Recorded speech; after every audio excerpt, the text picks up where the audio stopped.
Hello dear students, welcome to Franklin lectures. നമ്മളിന്ന് start ചെയ്യുന്നത് പുതിയൊരു സബ്ജക്റ്റാണ്, മൈക്രോ കൺട്രോളർ. സോ നമ്മുടെ സബ്ജക്ട് കോഡ് വരുന്നത് PBCST 504. ഈ മൈക്രോ കൺട്രോളർ എന്ന subject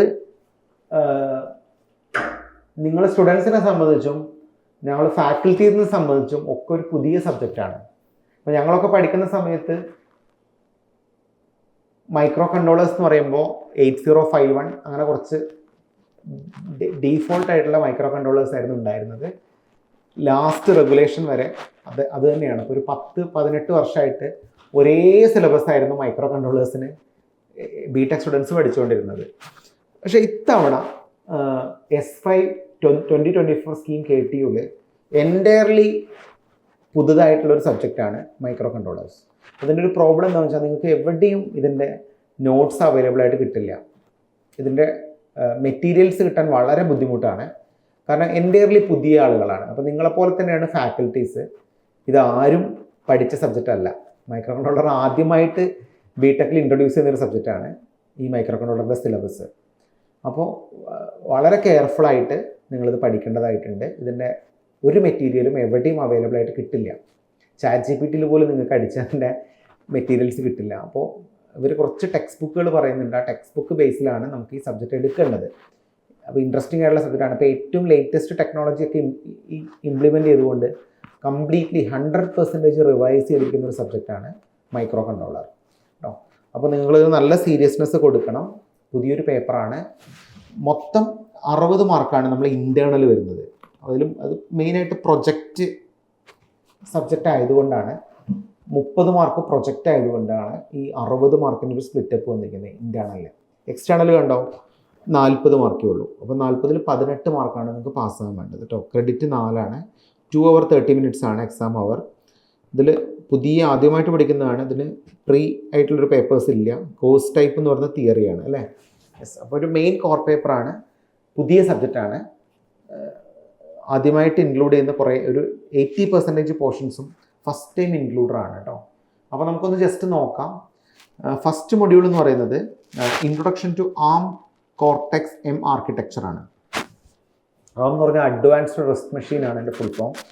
overview of embedded system, application of embedded system, introduction to embedded C, micro controllers, micro processors, classification of processors, overview of ARM Cortex M series, introduction to Cortex M23 and Cortex M33 processors and the ARM V8 M architecture, ARM core features, registers, memory, bus architecture, comparison with the previous generations of Cortex M processor.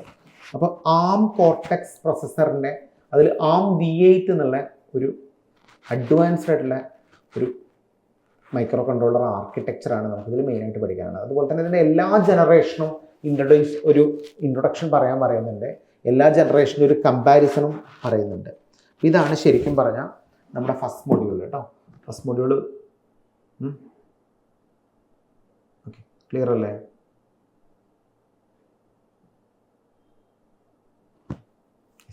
എന്താണ് ARM core, register, memory, bus architecture, comparison with previous generation of cortex M processors, ഇതാണ് ഇതിൽ മെയിനായിട്ട് വരുന്നത്. അതുപോലെ തന്നെ STM32 micro controller, overview and peripheral programming, ഇതാണ് നമ്മുടെ second module. STM32 micro controller എന്നുള്ള മൈക്രോ കൺട്രോളറാണ് പറയുന്നത്. Just A moment. അപ്പോൾ ഇതും റീസെൻ്റ് ആയിട്ട് നമുക്ക് ഇംപ്ലിമെൻറ്റ് ചെയ്തിരിക്കുന്ന ഒരു കൺട്രോളറാണ് STM32. STM32 എന്ന് പറഞ്ഞാൽ കൂടുതൽ ഡീറ്റെയിൽ ആയിട്ട് നോക്കുകയാണെങ്കിൽ ജസ്റ്റ് എ മൊമെൻറ്റ്. STM32ൻ്റെ ഒരു ഫാമിലി, അതായത് ശരിക്കും പറഞ്ഞാൽ ഒരു ARM കോർട്ടെക്സ് ബേസ്ഡ് മൈക്രോ കൺട്രോളറിനെയാണ് ഇത് നമ്മളിപ്പോൾ ഇവിടെ പഠിക്കുന്നുണ്ടല്ലോ ARMൻ്റെ. അപ്പോൾ അതിൻ്റെ ഒരു അഡ്വാൻസ്ഡ് വേർഷൻ തന്നെയാണ് ശരിക്ക് STM32 എന്ന് പറയുന്നത്. ഒരു 32-bit ARM Cortex based micro കൺട്രോളറാണ് ശരിക്കും. അപ്പോൾ ഇത് സാധാരണ എംബഡഡ് സിസ്റ്റത്തിലും റോബോട്ടിക്സിലും IoT ഡിവൈസസിലൊക്കെ യൂസ് ചെയ്യുന്ന ഒരു സ്പെഷ്യലായിട്ടുള്ള ആർക്കിടെക്ചറാണ്. അപ്പോൾ overview of embedded system, application of embedded system, introduction to embedded C, microcontrollers versus microprocessors, classification of processors, overview of ARM Cortex M series, introduction to Cortex M23 and Cortex M33 processors, ഇത് already പറഞ്ഞൂല്ലേ, sorry. ഇതാണ് introduction to STM32 family, STM32U575 features and specification, power management and low power features libraries, introduction to integrated development environment and HAL, writing debugging your first program, interfacing of 7 segment display, LCD display, matrix keyboard, relay interfacing, analog to digital conversion, potentiometer, temperature sensor, LDR, microphone, digital to analog conversion, അങ്ങനെ കുറേ ഇൻ്റർഫേസിങ്ങുകളാണ്. അതായത് ഇതൊരു cortex micro controller തന്നെയാണ്. അപ്പോൾ അതിൻ്റെ interfacing ആണ് മെയിനായിട്ട് second മൊഡ്യൂളിൽ നമുക്ക് കവർ ചെയ്യാനുള്ളത്. അതുപോലെ തന്നെ simple DAC output generation, generating A sine wave, audio signal generation, interrupt handling, timer and counter, basic timer configuration, timers and counters, timer based real time clock RTC, ഇതൊക്കെയാണ് പഠിക്കാനുള്ളത്. മൂന്നാമത്തെ മൊഡ്യൂളിൽ മെയിനായിട്ട് വരുന്നത് കമ്മ്യൂണിക്കേഷൻ പ്രോട്ടോകോൾസ് ആൻഡ് USB, അതായത് serial port terminal application, serial communication, USART, I2C, SPI, CAN, ഇങ്ങനെ different ആയിട്ടുള്ള serial communication protocol പറയുന്നുണ്ട്. USART എന്ന് പറഞ്ഞാൽ യൂണിവേഴ്സൽ സിങ്കർണസ് അസിങ്കർണസ് റിസീവർ ട്രാൻസ്മിറ്റർ ആണ്. I2C എന്ന് പറഞ്ഞാൽ ഇൻ്റർ ഇൻ്റഗ്രേറ്റഡ് സർക്യൂട്ടാണ്. സീരിയൽ പെരിഫറൽ ഇൻ്റർഫേസ് ആണ് SPI. ഓക്കെ, ഇതൊക്കെയാണ് ഡിഫറെൻ്റ് ആയിട്ടുള്ള സീരിയൽ കമ്മ്യൂണിക്കേഷൻ പ്രോട്ടോകോൾസ്. അതിൻ്റെ interfacing of I2C temperature sensor and displaying data on LCD, writing to and reading from SPI based EEPROM, configuring and implementing CAN communication between multiple STM32U575 microcontrollers, creating a USB HID device for keyboard or mouse emulation. അതുപോലെ തന്നെ ഇത്രയും പാർട്ടുകളാണ്. അപ്പോൾ ഇത് serial കമ്മ്യൂണിക്കേഷൻസിൻ്റെ interfacing പാർട്ടുകളാണ് module 3 മെയിനായിട്ട് cover ചെയ്യാനുള്ളത്.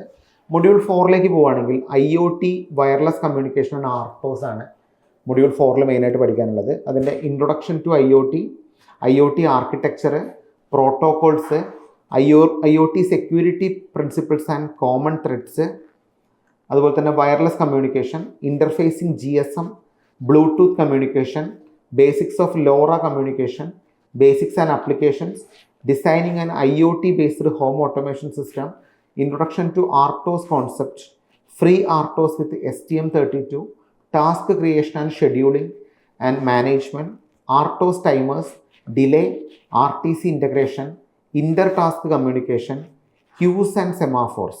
ഒക്കെ ഇൻട്രസ്റ്റിംഗ് ആയിട്ടുള്ള കോൺസെപ്റ്റുകളാണ്. സെമാഫോറും ക്യൂ ഒക്കെ പണ്ടത്തെ സിലബസിൽ ഉണ്ടായിരുന്നു.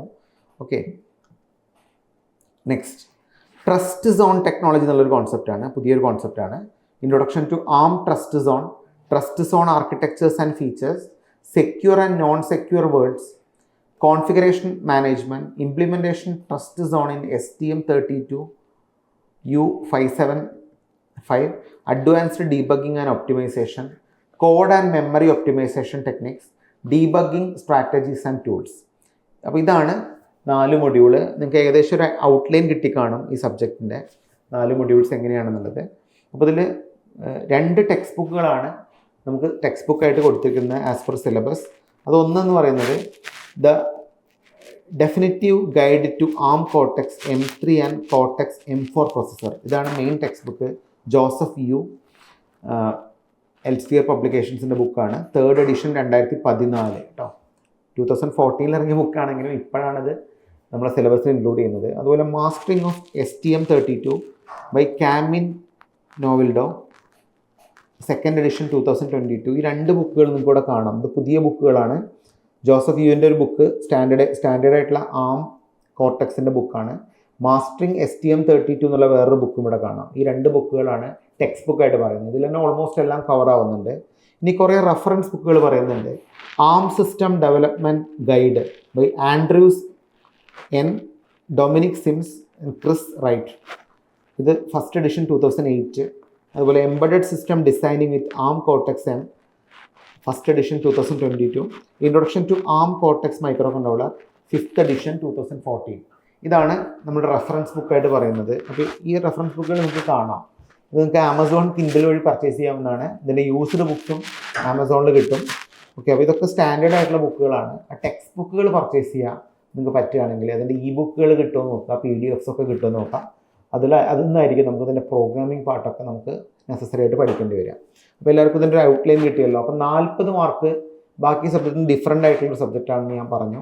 ബാക്കി 60 മാർക്ക് നമ്മുടെ കണ്ടിന്യൂസ് ഇവാലുവേഷനാണ്. 60 മാർക്ക്, 5 മാർക്ക് നമ്മുടെ അറ്റൻഡൻസ് ആണ്, 30 മാർക്ക് പ്രൊജക്റ്റാണ്, 12.5 mark first series, 12.5 mark second series, അങ്ങനെ ടോട്ടൽ 60 മാർക്കാണ് വരുന്നത് അല്ലേ. ഇതിൻ്റെ എൻഡ് സെമസ്റ്റർ എക്സാമിനേഷൻ്റെ പാറ്റേൺ നോക്കുകയാണെങ്കിൽ മൊത്തം 16 മാർക്ക് പാർട്ട് എയും 24 മാർക്ക് പാർട്ട് ബി ആണ്.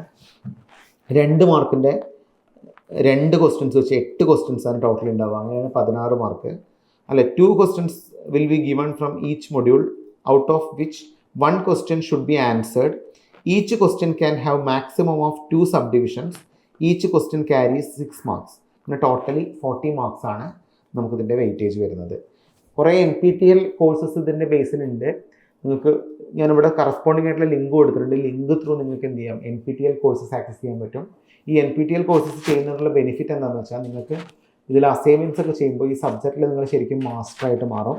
അപ്പോൾ നിങ്ങൾ ഏതെങ്കിലും NPTEL കോഴ്സസ് എടുക്കാൻ ഉദ്ദേശിക്കുന്നുണ്ടെങ്കിൽ ഈ ആം കോർട്ടെക്സ് ബേസിലുള്ള ഈ 2 NPTEL കോഴ്സസ് നിങ്ങളൊന്ന് നോക്കുക കേട്ടോ. ഇത് വീഡിയോ ലിങ്കുകൾ ഇവിടെ സ്പെസിഫിക് ആയിട്ട് കൊടുത്തിട്ടുണ്ട്. നല്ല എഫക്റ്റീവാണ്. ഞാനത് വാച്ച് ചെയ്തിരുന്നു. ആം കോർട്ടെക്സിൻ്റെ വളരെ നല്ല ക്ലാസ്സാണ്. IITയുടെ പ്രൊഫസേഴ്സ് എടുക്കുന്ന ക്ലാസ്സാണ്. നിങ്ങൾക്ക് എന്ത് ചെയ്യാം, ഇത് റെഫറൻസ് ആയിട്ട് എടുക്കാം. ഇവർ തരുന്ന അസൈൻമെൻറ്റ് വർക്കുകളൊക്കെ നല്ല സ്റ്റാൻഡേർഡുള്ള അസൈൻമെൻറ്റ്സ് ആണ്. ഇത് ചെയ്ത് കഴിഞ്ഞാൽ ഇത് നല്ലൊരു മാസ്റ്ററിങ് നമുക്കിതിൽ വരും കേട്ടോ. ഓക്കെ, അപ്പോൾ എന്തൊക്കെയാണ് ഇതിൻ്റെ 30 മാർക്ക് നമുക്ക് പ്രൊജക്റ്റ് ഇവാലുവേഷൻ വരുന്നുണ്ടല്ലോ, അതിൻ്റെ ഒരു സ്പ്ലിറ്റപ്പാണ്. Project planning and proposal 5 mark, contribution of progress presentation and question answer സെഷന് 4 mark, involvement of project work and team വർക്കിന് 3 മാർക്ക്, എക്സിക്യൂഷൻ ആൻഡ് ഇംപ്ലിമെൻറ്റേഷന് 10 mark, final presentation 5 mark, project quality innovation and ക്രിയേറ്റിവിറ്റിക്ക് 3 mark. അങ്ങനെ മൊത്തം 30 മാർക്കാണ് ഇതിൻ്റെ weightage വരുന്നത്. അപ്പോൾ എന്തൊക്കെയാണ് ഈ സബ്ജക്റ്റിൻ്റെ ഇൻഡസ്ട്രിയൽ റിലവൻസ് നമുക്കൊന്ന് നോക്കാം. അപ്പോൾ ARM cortex architecture embedded system പുതുതായിട്ട് ഇംപ്ലിമെൻറ്റ് ചെയ്തൊരു സബ്ജക്റ്റാണെന്ന് ഞാൻ പറഞ്ഞു. The industrial automation system, smart control unit, automotive ECU, robotics controller, medical instrumentation, consumer electronic ആപ്ലിക്കേഷൻസൊക്കെ നമുക്ക് യൂസ് ചെയ്യാം. STM32 micro controller programming, smart appliances, industrial machine controllers, process monitoring system, embedded product മാനേജ്മെൻറ്റിലൊക്കെ use ചെയ്യാം. LED 7 segment LCD and matrix keyboard interfacing സിലബസിൽ പറയുന്നുണ്ട്. അത് digital മീറ്റേഴ്സിൽ, industry display പാനൽസിൽ, elevator control system, vending machine, electronic score ബോർഡ്സിലൊക്കെ use ചെയ്യാം. Relay interfacing എന്ന് പറയുന്നത് motor control system, industry switching system, home automation, power management സിസ്റ്റത്തിലൊക്കെ യൂസ് ചെയ്യാം. ADC അപ്ലിക്കേഷൻസ് നമ്മൾ നോക്കുകയാണെങ്കിൽ environmental monitoring, smart lighting system, industry sensing, health care monitoring devices, audio signal പ്രോസസ്സിങ്ങിനൊക്കെ use ചെയ്യാം. DAC and audio signal generation നോക്കുകയാണെങ്കിൽ audio equipment, waveform generator, communication system, alarm system, embedded multimedia ഡിവൈസസിലൊക്കെ use ചെയ്യാം. Interrupt handling and timer എന്നുള്ള topic പറയുന്നുണ്ട്. അതിൻ്റെ industrial applications വരുന്നത് real time industrial ഓട്ടോമേഷൻസിന് യൂസ് ചെയ്യാം. Traffic signal control, robotic timing application, embedded scheduling system. ഇനി USART, I2C, SPI, CAN communication protocol മെയിനായിട്ട് യൂസ് ചെയ്യുന്നത് automotive network, industrial communication system, sensor network, embedded communication മൊഡ്യൂൾസിലൊക്കെ use ചെയ്യാം. ഇനി EEPROM and memory interfacing നോക്കുകയാണെങ്കിൽ data logging system, industrial data storage, smart meters, configuration management system. USB HID device implementations പറയുകയാണെങ്കിൽ keyboard mouse എമുലേറ്റേഴ്സിൽ, industry HMI ഡിവൈസസിൽ, medical ഇൻ്റർഫേസസിൽ, gaming പെരിഫറൽസിലൊക്കെ use ചെയ്യാം. IoT architecture and protocols നോക്കുകയാണെങ്കിൽ smart factory, smart agriculture, industry IoT monitoring, അതുപോലെ തന്നെ smart cities, remote access മാനേജ്മെൻറ്റിൽ use ചെയ്യാം. GSM, Bluetooth and LoRa communication പറയുകയാണെങ്കിൽ vehicle tracking system, wireless sensor network, smart energy meter, remote health care മോണിറ്ററിംഗിൽ use ചെയ്യാം. IoT based home automation സിസ്റ്റമാണ് എടുക്കുന്നതെങ്കിൽ smart home, energy efficient building, intelligent security system, remote അപ്ലിക് control. അതുപോലെ free RTOS and ആർട്ടോസ് concept നോക്കുകയാണെങ്കിൽ aerospace system, automotive electronics, industrial robotics, medical embedded സിസ്റ്റത്തിലൊക്കെ use ചെയ്യാം. Queues, smart phones and inter task communications നോക്കുകയാണെങ്കിൽ multi task industrial controllers, automation system, communication ഗേറ്റ്വേസിലൊക്കെ use ചെയ്യാം. ARM trust zone securities നോക്കുകയാണെങ്കിൽ secure banking device, IoT security, industrial cyber security, secure embedded ആപ്ലിക്കേഷൻസിൽ use ചെയ്യാം. Debugging and optimisation techniques, ഇത് embedded product ടെസ്റ്റിങ്ങിൽ performance optimisation, അതുപോലെ തന്നെ firmware reliability ഇൻവോൾവ്മെൻറ്റൊക്കെ യൂസ് ചെയ്യാം. എംബഡഡ് സിസ്റ്റം പ്രൊജക്റ്റുകൾ നമുക്ക് പറയുന്നുണ്ട്. അത് സാധാരണ രീതിയിൽ വോയിസ് റെസ്പോൺസ് സിസ്റ്റത്തിൽ, ഓഫീസ് സെക്യൂരിറ്റി സിസ്റ്റത്തിൽ, smart monitoring system, industrial automation പ്രോട്ടോടൈപ്സിലൊക്കെ യൂസ് ചെയ്യാം. ഓക്കെ, അപ്പോൾ എല്ലാവർക്കും ഒരു ഐഡിയ കിട്ടിയല്ലോ ഈ സബ്ജക്റ്റിനെ കുറിച്ച്. അപ്പോൾ നമുക്കിത് വളരെ ഡീപ്പായിട്ട് ഞാനിത് കവർ ചെയ്ത് വരുന്നതാണ് ഈ ടോപ്പിക്ക് സബ്ജക്റ്റ്. അപ്പോൾ നമുക്കൊരു ഇൻട്രൊഡക്ഷൻ ക്ലാസ് ആയിട്ട് മാത്രം കൺസിഡർ ചെയ്യാം. അപ്പോൾ ഇത്രയാണ് നമുക്ക് ഈ സബ്ജക്റ്റിനെ കുറിച്ച് പറയാനുള്ളത്. നമുക്ക് വൈൻഡപ്പ് ചെയ്താലോ? Thank you.